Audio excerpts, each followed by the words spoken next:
Hi everyone, Business Buzz'ന്റെ How to Sell on Amazon എന്ന ഈ ഒരു കോഴ്സിലെ നാലാമത്തെ വീഡിയോയിലേക്ക് എല്ലാവർക്കും സ്വാഗതം. ഇന്നത്തെ വീഡിയോയിൽ എങ്ങനെയാണ് ആമസോണിൽ നിങ്ങൾക്ക് പുതിയതായിട്ടൊരു സെല്ലർ അക്കൗണ്ട് ക്രിയേറ്റ് ചെയ്യാം എന്നുള്ളതിനെ കുറിച്ചിട്ടാണ് പറയാനായിട്ട് പോകുന്നത്. ഈ ഒരു കോഴ്സിന്റെ ഭാഗമായി ചെയ്യുന്ന എല്ലാ വീഡിയോസും അടങ്ങുന്ന ഒരു പ്ലേലിസ്റ്റിന്റെ ലിങ്ക് ഞാൻ മുകളിൽ ഐകാർഡിൽ കൊടുക്കുന്നുണ്ട്. അപ്പോൾ നിങ്ങൾ ആദ്യമായിട്ടാണ് ഈ ഒരു കോഴ്സിന്റെ ഭാഗമായിട്ട് ഒരു വീഡിയോ കാണുന്നതെന്നുണ്ടെങ്കിൽ തീർച്ചയായിട്ടും ആ ഒരു പ്ലേലിസ്റ്റിന്റെ ലിങ്ക് വഴി നിങ്ങൾക്ക് മറ്റു വീഡിയോസും കാണാവുന്നതാണ്. അപ്പോൾ നമുക്ക് വീഡിയോയിലേക്ക് കടക്കാം. പുതിയൊരു സെല്ലർ അക്കൗണ്ട് ക്രിയേറ്റ് ചെയ്യാനായിട്ട് നമുക്ക് ആദ്യം പോകേണ്ടത് sellercentral.amazon.in എന്ന ഈ ഒരു വെബ്സൈറ്റിലേക്കാണ്. ഇതിൻ്റെ ലിങ്ക് ഞാൻ താഴെ ഡിസ്ക്രിപ്ഷനിൽ കൊടുക്കുന്നുണ്ട്. ഇനി നമുക്കിവിടെ സ്റ്റാർട്ട് സെല്ലിംഗ് എന്നൊരു ഓപ്ഷൻ ഉണ്ട്, അത് ക്ലിക്ക് ചെയ്യാം. അപ്പോൾ നമുക്ക് ഇങ്ങനെ ഒരു സ്ക്രീനാണ് ലഭിക്കുക. ഇനി നമുക്കിവിടെ ക്രിയേറ്റ് യുവർ ആമസോൺ അക്കൗണ്ട് എന്നൊരു ഓപ്ഷൻ ഉണ്ട്, അത് ക്ലിക്ക് ചെയ്യാം.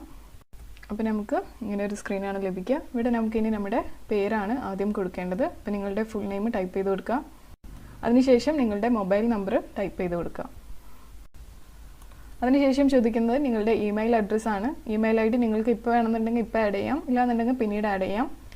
അതിനുശേഷം ചുരുങ്ങിയത് ഒരു 6 ക്യാരക്ടറെങ്കിലും അടങ്ങുന്ന ഒരു പാസ്വേഡ് നിങ്ങൾ ടൈപ്പ് ചെയ്ത് കൊടുക്കുക. അതിനുശേഷം ഇവിടെ താഴെ കണ്ടിന്യൂ ഓപ്ഷൻ ക്ലിക്ക് ചെയ്ത് കൊടുക്കുക. ഇപ്പോൾ നമ്മൾ നേരത്തെ നൽകിയ മൊബൈൽ നമ്പറിലേക്ക് ഒരു OTP വന്നിട്ടുണ്ടാവും. ആ OTP നമുക്കിവിടെ ടൈപ്പ് ചെയ്ത് കൊടുക്കാം. അതിനുശേഷം ക്രിയേറ്റ് യുവർ ആമസോൺ അക്കൗണ്ട് അടിക്കാം. ഇപ്പോൾ ഇവിടെ ഇമെയിൽ അഡ്രസ്സ് ചോദിക്കുന്നുണ്ട്. നേരത്തെ നമ്മൾ അടിച്ചു കൊടുക്കുകയാണെന്നുണ്ടെങ്കിൽ ഈ ഒരു സ്റ്റെപ്പ് ഇപ്പോൾ ഒഴിവാക്കാമായിരുന്നു. അതിനുശേഷം നേരത്തെ സെറ്റ് ചെയ്തിട്ടുള്ള പാസ്വേഡ് ഒന്നുകൂടി ടൈപ്പ് ചെയ്ത് കൊടുക്കാം. ശേഷം കണ്ടിന്യൂ അടിക്കാം. അതിനുശേഷം നമുക്ക് കിട്ടുന്ന സ്ക്രീൻ ഇങ്ങനെയാണ്. ഇവിടെ ആദ്യം തന്നെ പറയുന്നുണ്ട് നിങ്ങളുടെ GST നമ്പർ, പാൻ കാർഡിൻ്റെ ഡീറ്റെയിൽസ്, ബാങ്ക് അക്കൗണ്ട് ഡീറ്റെയിൽസ് ഒക്കെ റെഡിയാക്കി വെക്കാനായിട്ട്. അതിനുശേഷം നിങ്ങളുടെ കമ്പനി അല്ലെങ്കിൽ ബിസിനസ് നെയിമാണ് ഇവിടെ ടൈപ്പ് ചെയ്യേണ്ടത്. എങ്ങനെയാണോ നിങ്ങളുടെ GST സർട്ടിഫിക്കറ്റിൽ അല്ലെങ്കിൽ പാൻ കാർഡിലുള്ളത് അതേപോലെ തന്നെ ടൈപ്പ് ചെയ്ത് കൊടുക്കണം. അതിനുശേഷം ചെക്ക് ബോക്സ് ടിക്ക് ചെയ്ത് കണ്ടിന്യൂ ഓപ്ഷൻ ക്ലിക്ക് ചെയ്ത് കൊടുക്കാം. ഞാനിപ്പോൾ ഇവിടെ ജസ്റ്റ് ബിസിനസ് ബസ് എന്ന് മാത്രമേ അടിച്ചിട്ടുള്ളൂ. മൊബൈൽ നമ്പർ നമ്മൾ ഓൾറെഡി വെരിഫൈഡ് ആണ്. അപ്പോൾ ഓട്ടോമാറ്റിക്കലി ആ സ്ക്രീന് പോയി നെക്സ്റ്റ് പേജ് ലോഡാവും. അടുത്തത് ചോദിക്കുന്നത് നമ്മുടെ സ്റ്റോർ നെയിമാണ്. സ്റ്റോർ നെയിം എന്നുകൊണ്ട് ഉദ്ദേശിക്കുന്നത് നിങ്ങൾ വിൽക്കുന്ന പ്രൊഡക്ട്സിൻ്റെ താഴെയായിട്ട് ബൈ എന്ന് പറഞ്ഞിട്ട് കാണിക്കേണ്ടത് ഏത് പേരാണെന്നുള്ളതാണ് ചോദിക്കുന്നത്. അപ്പോൾ സ്റ്റോർ നെയിം ടൈപ്പ് ചെയ്തതിന് ശേഷം ഇവിടെ ചെക്ക് അവൈലബിലിറ്റി എന്നൊരു ഓപ്ഷൻ ഉണ്ട്, അത് ക്ലിക്ക് ചെയ്ത് കൊടുക്കണം. നമ്മൾ സാധാരണ യൂസർ നെയിമൊക്കെ ടൈപ്പ് ചെയ്തിട്ട് അവൈലബിലിറ്റി ഉണ്ടോ നോക്കുന്നത് പോലെ തന്നെയാണ് ഇവിടെ സ്റ്റോർ നെയിം ചെക്ക് ചെയ്യുന്നത്. ഈ ഒരു സ്റ്റോർ നെയിം എന്ന് പറയുന്നത് നിങ്ങൾ GSTയിലുള്ള സെയിം നെയിം ആവണം എന്നില്ല കേട്ടോ. ഞാൻ നൽകിയ പേര് അൺഅവൈലബിൾ ആയിട്ടാണ് കാണിക്കുന്നത്. ഞാനിനി കുറച്ച് മാറ്റങ്ങൾ വരുത്തിയിട്ട് ഒന്നുകൂടി ചെക്ക് അവൈലബിലിറ്റി അടിച്ചു കൊടുക്കുകയാണ്. ഇപ്പോൾ ഇത് അവൈലബിൾ ആണ്. ഇനി നമുക്ക് പ്രൊഡക്റ്റ് കാറ്റഗറി സെലക്ട് ചെയ്യണം. ഏത് പ്രൊഡക്റ്റ് കാറ്റഗറിയിലാണ് നിങ്ങൾ മാക്സിമം പ്രൊഡക്ട്സ് വിൽക്കുന്നത് എന്ന് വെച്ചാൽ ആ ഒരു പ്രൊഡക്റ്റ് കാറ്റഗറി സെലക്ട് ചെയ്യുക. അതായത് മെയിനായിട്ട് നിങ്ങൾ വിൽക്കാൻ ഉദ്ദേശിക്കുന്ന കാറ്റഗറി. അതിനുശേഷം നിങ്ങളുടെ പിൻകോഡ് ഇവിടെ ടൈപ്പ് ചെയ്ത് കൊടുക്കുക. ശേഷം നിങ്ങളുടെ അഡ്രസ്സ് ടൈപ്പ് ചെയ്ത് കൊടുക്കുക. ഏത് അഡ്രസ്സിൽ നിന്നാണോ നിങ്ങൾ ബിസിനസ് ചെയ്യുന്നത് ആ ഒരു അഡ്രസ്സാണ് ഇവിടെ നൽകേണ്ടത്. അഡ്രസ്സിനെ 2ആയിട്ട് ഡിവൈഡ് ചെയ്തിട്ട് 2 കോളങ്ങളിലായിട്ട് അടിച്ചു കൊടുക്കണം. നമ്മുടെ പിൻകോഡിൽ നിന്ന് ഓട്ടോമാറ്റിക്കലി സിറ്റി, സ്റ്റേറ്റ്, കൺട്രി ഒക്കെ ലോഡായിട്ടുണ്ട്. ഇനി നമുക്ക് കണ്ടിന്യൂ ഓപ്ഷൻ ക്ലിക്ക് ചെയ്ത് കൊടുക്കാം. അപ്പോൾ ഇനി അടുത്തതായിട്ട് നമുക്ക് ഇങ്ങനെയാണ് സ്ക്രീൻ ലഭിക്കുന്നത്. ഇവിടെ ഇപ്പോൾ നമ്മൾ നേരത്തെ നൽകിയിട്ടുള്ള ഇൻഫർമേഷനൊക്കെ ലോഡായിട്ടുണ്ട്. ഇനി നിങ്ങൾക്ക് പുതിയതായിട്ടൊരു അഡ്രസ്സ് ഇവിടെ ആഡ് ചെയ്യണം എന്നുണ്ടെങ്കിൽ ഇവിടെ ആഡ് ചെയ്യാവുന്നതാണ്, ആഡ് ന്യൂ അഡ്രസ്സ് എന്നുള്ള ഓപ്ഷൻ ഉപയോഗിച്ചിട്ട്. ഇപ്പോൾ ഇവിടെ കാണിക്കുന്നുണ്ട് ഞാൻ നൽകിയിട്ടുള്ള പിൻകോഡ് ഈസി ഷിപ്പിനായിട്ട് എലിജിബിൾ ആണ് എന്നുള്ളത്. അപ്പോൾ എനിക്കിതിൽ നിന്ന് സെലക്ട് ചെയ്യാം ഈസി ഷിപ്പ് വേണോ അല്ലാന്നുണ്ടെങ്കിൽ സെൽഫ് ഷിപ്പ് ഓപ്ഷൻ വേണോ എന്നുള്ളത്. ഇതിപ്പോൾ ജസ്റ്റ് എന്തെങ്കിലും നൽകിയാൽ മതി. നമുക്ക് 2 ഓപ്ഷൻസും അവൈലബിൾ ആക്കാനായിട്ട് പിന്നീട് ഷിപ്പിംഗ് സെറ്റിങ്സിൽ പോയിട്ട് മാറ്റങ്ങൾ വരുത്താവുന്നതാണ്. ഇവിടെ ഇപ്പോൾ എനിക്ക് 2 ഓപ്ഷൻസും സെലക്ട് ചെയ്യാനായിട്ട് പറ്റുന്നില്ല. ഞാൻ ജസ്റ്റ് ഈസി ഷിപ്പ് മാത്രം എടുത്തു. ഇപ്പോൾ നിങ്ങൾ നൽകിയിട്ടുള്ള അഡ്രസ്സിലേക്കാണ് ആമസോൺ ഈസി ഷിപ്പ് സർവീസ് നിങ്ങൾ സെലക്ട് ചെയ്തിട്ടുണ്ടെന്നുണ്ടെങ്കിൽ ആമസോണിൻ്റെ റെപ്രസെൻറ്റേറ്റീവ്സ് വന്ന് ഓർഡേഴ്സ് പിക്ക് ചെയ്യുന്നത്. അപ്പോൾ ഈ ഒരു അഡ്രസ്സിൽ നിന്ന് മാറി നിങ്ങൾക്ക് വേറൊരു പിക്കപ്പ് അഡ്രസ്സ് കൊടുക്കണം എന്നുണ്ടെങ്കിൽ ഇപ്പോൾ ഈ കാണുന്ന എൻ്റർ ഓൾട്ടർനേറ്റ് പിക്കപ്പ് അഡ്രസ്സ് എന്ന ഓപ്ഷൻ ഉണ്ട്, അത് ക്ലിക്ക് ചെയ്ത് പുതിയ അഡ്രസ്സ് ആഡ് ചെയ്യാവുന്നതാണ്. നിങ്ങൾക്ക് വേണ്ട ഓപ്ഷൻ സെലക്ട് ചെയ്തതിന് ശേഷം നെക്സ്റ്റ് അടിക്കാം. അതിനുശേഷം നമുക്കിവിടെ 2 സ്റ്റെപ്പ് വെരിഫിക്കേഷൻ എനേബിൾ ചെയ്യാം. ഇതിനായിട്ട് നിങ്ങളുടെ ഫോൺ നമ്പറോ അല്ലാന്നുണ്ടെങ്കിൽ ഒതൻറ്റിക്കേറ്റർ ആപ്പോ ഉപയോഗിക്കാവുന്നതാണ്. ഏറ്റവും ഈസി മെത്തേഡ് എന്ന് പറയുന്നത് ഫോൺ നമ്പർ നൽകുന്നത് തന്നെയാണ്. അപ്പോൾ ഞാനിവിടെ എൻ്റെ ഫോൺ നമ്പർ നൽകുന്നുണ്ട്. OTP നിങ്ങൾക്ക് ടെക്സ്റ്റ് മെസ്സേജ് ആയിട്ടോ അല്ലെങ്കിൽ കോളായിട്ടോ സ്വീകരിക്കാവുന്നതാണ്. അപ്പോൾ ഞാനിവിടെ SMS ഓപ്ഷൻ എടുത്തു, കണ്ടിന്യൂ ബട്ടൺ ക്ലിക്ക് ചെയ്തു. ഇനി നമുക്ക് OTP അടിച്ചു കൊടുക്കാം. അതിനുശേഷം കണ്ടിന്യൂ ക്ലിക്ക് ചെയ്യാം. ഇനി ഇവിടെ ഈ ഒരു ചെക്ക് ബോക്സ് ടിക്ക് ചെയ്തിട്ട് നമുക്ക് ഐ ഗോട്ട് ഇറ്റ് എന്ന ഈ ഒരു ബട്ടൺ ക്ലിക്ക് ചെയ്യാം. ഇനി അടുത്തതായിട്ട് ചോദിക്കുന്നത് നിങ്ങളുടെ ടാക്സ് ഡീറ്റെയിൽസ് ആണ്. നമ്മൾ ഫോൺ വെരിഫിക്കേഷൻ കഴിഞ്ഞു, സെല്ലർ ഇൻഫർമേഷൻ ആഡ് ചെയ്തു. ഇനി നമുക്ക് ടാക്സ് ഡീറ്റെയിൽസ് നൽകാം. ഇപ്പോൾ ഇവിടെ ആദ്യം തന്നെ ചോദിക്കുന്നത് സെല്ലറിൻ്റെ ലീഗൽ നെയിമാണ്. എങ്ങനെയാണോ ഡോക്യുമെൻറ്റ്സിൽ നിങ്ങളുടെ നെയിം വരുന്നത് അതേപോലെ തന്നെ ടൈപ്പ് ചെയ്ത് കൊടുക്കുക. അതിനുശേഷം നിങ്ങളുടെ GST നമ്പർ ടൈപ്പ് ചെയ്ത് കൊടുക്കുക.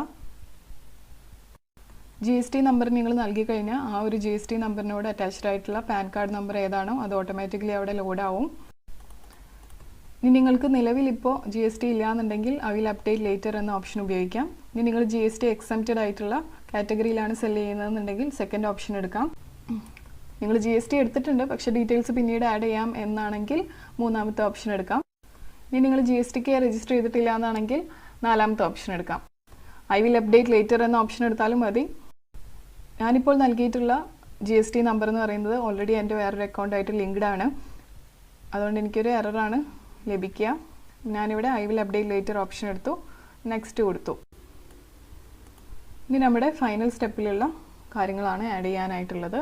അപ്പോൾ ആദ്യം തന്നെ പ്രൊഡക്റ്റിൻ്റെ ലിസ്റ്റിംഗ് റിലേറ്റഡ് ആയിട്ടുള്ള കാര്യങ്ങൾ ചോദിക്കുന്നുണ്ട്, അത് നമുക്ക് പിന്നീട് ആഡ് ചെയ്യാം. അപ്പോൾ ഇനി ഇവിടെ ഷിപ്പിംഗ് ഡീറ്റെയിൽസ് ആഡ് ചെയ്യാം. നിങ്ങളുടെ പ്രൊഡക്ട്സ് നിങ്ങൾക്ക് ഫ്രീ ആയിട്ട് ഷിപ്പ് ചെയ്യണം എന്നുണ്ടെങ്കിൽ ഓഫർ ഫ്രീ ഷിപ്പിംഗ് എന്നൊരു ഓപ്ഷൻ ഉണ്ട്. ഇനി അതല്ല എന്നുണ്ടെങ്കിൽ നിങ്ങൾക്ക് സ്വന്തമായിട്ട് തന്നെ ഷിപ്പിംഗ് ഫീ സെറ്റ് ചെയ്യാവുന്നതാണ്. ഈസി ഷിപ്പിൻ്റെ ചാർജസ് ഇവിടെ അവർ കൊടുത്തിട്ടുണ്ട്, അത് നിങ്ങൾക്ക് വേണമെന്നുണ്ടെങ്കിൽ അതേപോലെ തന്നെ നൽകാവുന്നതാണ്. ഇനി അതല്ല നിങ്ങൾക്ക് സെൽഫ് ഷിപ്പ് വഴി നിങ്ങളുടെ സ്വന്തം പ്രൈസസ് ആഡ് ചെയ്യണം എന്നുണ്ടെങ്കിൽ നിങ്ങൾക്കിവിടെ സെറ്റ് ഫീ ഓപ്ഷൻ ഉണ്ട്. അവിടെ നിങ്ങൾക്ക് ലോക്കലായിട്ട് അയക്കാൻ എത്രയാണ്, അതുപോലെ റീജിയണലായിട്ട് നാഷണലായിട്ട് എത്രയാണ് അയക്കാനുള്ള എമൗണ്ട് വരിക എന്നുള്ളത് ആഡ് ചെയ്ത് കൊടുക്കാവുന്നതാണ്. എന്നിട്ട് ഇവിടെ സേവ് ഓപ്ഷൻ അടിക്കാവുന്നതാണ്. ഇനി നമുക്ക് നൽകേണ്ടത് നമ്മുടെ ബാങ്ക് ഡീറ്റെയിൽസ് ആണ്. അപ്പോൾ ഇതിനായിട്ട് അക്കൗണ്ട് ഹോൾഡറിൻ്റെ നെയിം നിങ്ങൾ ടൈപ്പ് ചെയ്ത് കൊടുക്കുക. അതുപോലെ തന്നെ അക്കൗണ്ട് നമ്പർ നിങ്ങൾ 2 കോളങ്ങളിലും ടൈപ്പ് ചെയ്ത് കൊടുക്കുക. ഞാൻ നേരത്തെ മുമ്പത്തേതിൽ അടിച്ചിട്ടുണ്ട്. ഇനി ഇവിടെ നിങ്ങളുടെ അക്കൗണ്ട് ടൈപ്പ് സെലക്ട് ചെയ്യാം. സേവിങ്സ് ആണോ, OD ആണോ, കറണ്ട് അക്കൗണ്ട് ആണോ എന്നുള്ളത്. അതിനുശേഷം നൽകേണ്ടത് നിങ്ങളുടെ IFSC കോഡാണ്. IFSC കോഡ് അറിയാമെന്നുണ്ടെങ്കിൽ യെസ് അടിച്ചിട്ട് ആ ഒരു കോഡ് ടൈപ്പ് ചെയ്ത് കൊടുത്താൽ മതി. ഇല്ലാന്നുണ്ടെങ്കിൽ നോ അടിച്ചിട്ട് നിങ്ങൾക്ക് ബാങ്കിൻ്റെ IFSC കോഡ് കണ്ടുപിടിക്കാവുന്നതാണ്. IFSC കോഡ് നിങ്ങൾക്ക് പാസ്ബുക്കിൽ നിന്ന് ലഭിക്കുന്നതാണ്. ഇനി നമുക്കിവിടെ നോ ഓപ്ഷൻ അടിക്കുകയാണെന്നുണ്ടെങ്കിൽ സെലക്ട് ബാങ്ക് എന്നുള്ളിടത്ത് ബാങ്കിൻ്റെ നെയിം ടൈപ്പ് ചെയ്ത് കൊടുക്കുക. നിങ്ങളുടെ സിറ്റി, ബാങ്കിൻ്റെ സിറ്റി ടൈപ്പ് ചെയ്ത് കൊടുക്കുക. അതുപോലെ തന്നെ ബ്രാഞ്ചിൻ്റെ നെയിം ടൈപ്പ് ചെയ്ത് കൊടുക്കാം. സെലക്ട് ചെയ്യാം. അപ്പോൾ ഓട്ടോമാറ്റിക്കലി ആ ഒരു ബ്രാഞ്ചിൻ്റെ IFSC കോഡ് നിങ്ങൾക്ക് ലഭിക്കുന്നതാണ്. ഇനി ഇവിടെ സേവ് ഓപ്ഷൻ അടിക്കാം. അപ്പോൾ എൻ്റെ അക്കൗണ്ട് നമ്പർ ഞാൻ ടൈപ്പ് ചെയ്തതിലൊരു മിസ്റ്റേക്ക് ഉണ്ട്, അതുകൊണ്ട് ഞാൻ ടൈപ്പ് ചെയ്യുകയാണ്. ഇനി നമുക്കിവിടെ സേവ് ഓപ്ഷൻ അടിക്കാം. ഇനി അടുത്തതായിട്ട് നമുക്ക് പ്രൊഡക്റ്റിൻ്റെ ടാക്സ് കോഡ് സെറ്റ് ചെയ്യാം. നിങ്ങൾ ആമസോൺ വഴി വിൽക്കാൻ ഉദ്ദേശിക്കുന്ന പ്രൊഡക്ട്സിൽ ഭൂരിഭാഗം പ്രൊഡക്ട്സിനും എത്രയാണ് ടാക്സ് കോഡ് വരുന്നത് ആ ടാക്സ് കോഡാണ് ഇവിടെ നിങ്ങൾ സെലക്ട് ചെയ്യേണ്ടത്.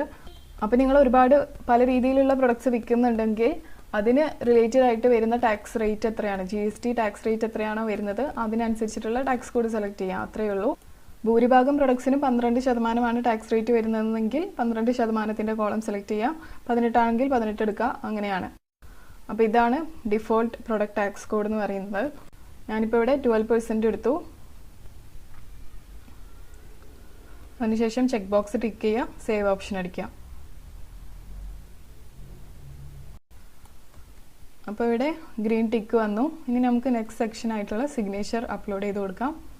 സിഗ്നേച്ചർ നമുക്ക് 2 രീതിയിൽ നൽകാവുന്നതാണ്. ഒന്നല്ലെങ്കിൽ ഈ ഒരു സ്പേസിൽ നിങ്ങൾക്ക് മൗസ് ഉപയോഗിച്ചിട്ട് ഇവിടെ ഡ്രോ ചെയ്യാം നിങ്ങളുടെ സിഗ്നേച്ചർ. അതിനുശേഷം കൺഫേം ഓപ്ഷൻ അടിക്കാം.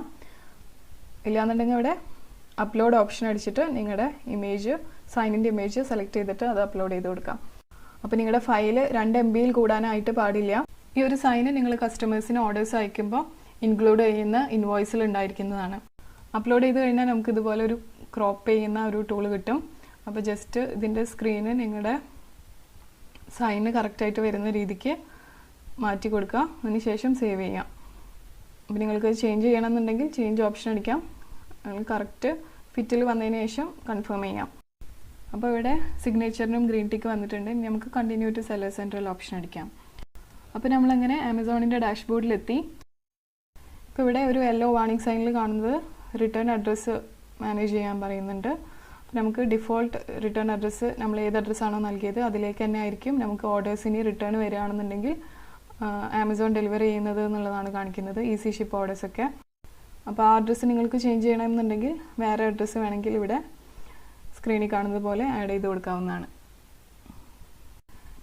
നിങ്ങൾക്ക് ഏതെങ്കിലും പെർട്ടിക്കുലർ ടൈമിലായിട്ട് റിട്ടേൺ ഡെലിവറി മാനേജ് ചെയ്യണമെന്നുണ്ടെങ്കിൽ ഈ ഒരു ഓപ്ഷൻ ഉപയോഗിക്കാവുന്നതാണ്.